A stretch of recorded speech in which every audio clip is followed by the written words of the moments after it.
Welcome dear audience, students and scholars. Here I am Dr. Amjad Ali, dear scholars. So far as we have discussed about the stabilization policy, and we have decided that stabilization policy should be active or passive, and we have also highlighted some of the mistakes related to the economic forecasting. In this video we are going to discuss a case study. Is the stabilization of the economy a fragment of the data?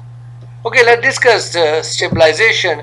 Keynes wrote the general theory in the 1930s. In the wake of the Keynesian revolution, governments around the world began to view economic stabilization as a primary responsibility.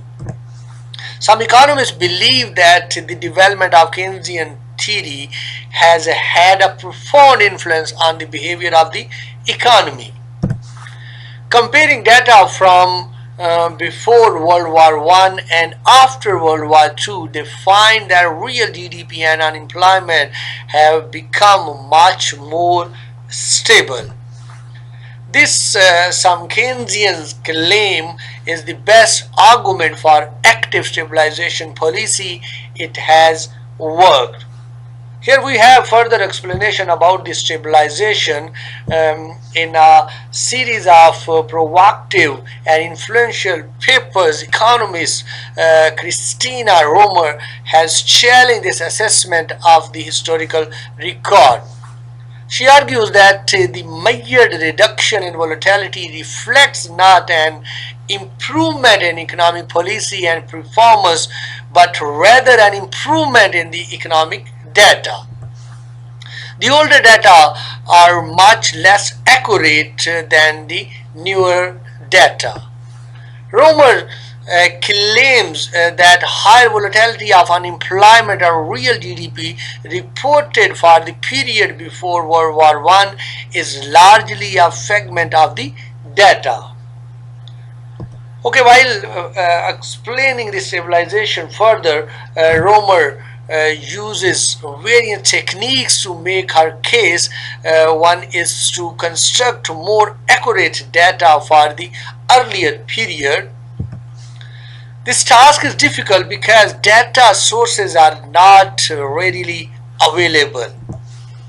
A second way is to construct less accurate data for recent periods, that is data that are comparable to the older data and that suffer from the same imperfections.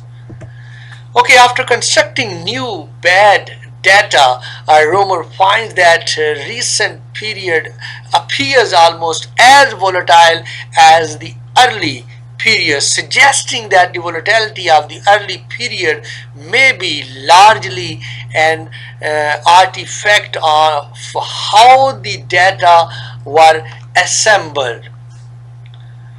Okay, while the further explanation about the stabilization and concluding about the stabilization of the economy of fragment of the data, Romer's work is a part of continuing debate over whether macroeconomic policy has improved the performance of the economy. Although her work remains controversial, most economists now believe that the economy in the immediate aftermath of the Keynesian revolution was only slightly more stable than it had been before. So this is all about the case study related to the stabilization of the economy of fragment of the data. So see you with another video. Ciao.